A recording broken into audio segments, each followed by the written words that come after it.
Jason Logan back with you, counting down our top 100 courses in Canada, presented by Michelob Ultra. And well, we've talked a lot about elevation and undulation, and certainly shown you a lot of that here at Sagebrush. Sometimes a flat golf course can be fantastic, and there's a good example of that among courses 40 to 31. Accessible only by ferry or float plane, Doug Carrick's Big Win Island is big and beautiful and never too demanding.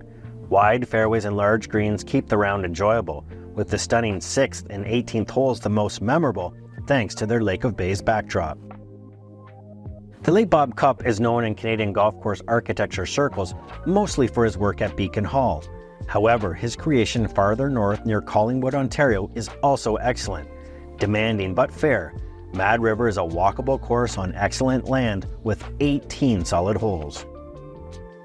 Hosting the President's Cup this year for a second time, the Blue Course at Royal Montreal is an original Dick Wilson design, renovated by Reese Jones ahead of the 2007 matches.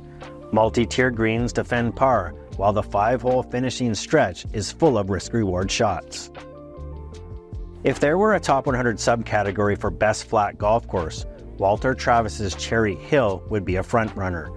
Brilliant greens, surrounding runoff areas, and elegant bunkering take your attention away from the property's lack of elevation. Cherry Hill is a pure course one would never tire of playing. Weston's strongest quality is the variety in its holes.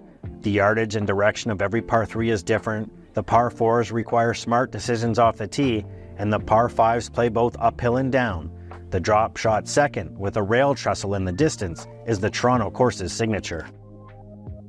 Known to locals as Union, the Stanley Thompson designed St. Thomas is a gorgeous course that smartly utilizes the property's many valleys.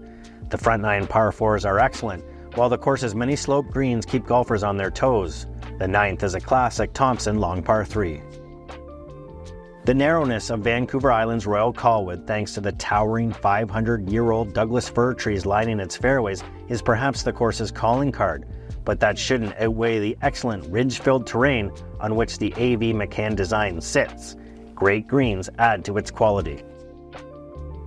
Doug Carrick's Ridge course at Predator Ridge exudes beauty with its wooded hillside setting and holes carved through exposed rock outcroppings and tall pines near the waters of Lake Okanagan. In true Carrick fashion, there is more margin for error off tees than into greens. In the heart of the city, Calgary Country Club is a Willie Park Jr. design largely defined by its undulating property that yields massive climbs on the 1st and 10th holes and huge drops, such as at the awesome 18th along the Elbow River, one of Canada's best closers. Stewart Creek possesses one of the best settings for golf in Canada, but credit goes to designer Gary Browning for showing restraint when building on a rollicking piece of property in Alberta's Rocky Mountains. The opening hole is a stunner and among the best first frames in Canada. Well, as I said off the top of this video, sometimes there is beauty in flat golf courses, and at least out of this bunker on the 14th hole at Sagebrush, there is wisdom in using the flat stick. Next time, courses 30 to 21.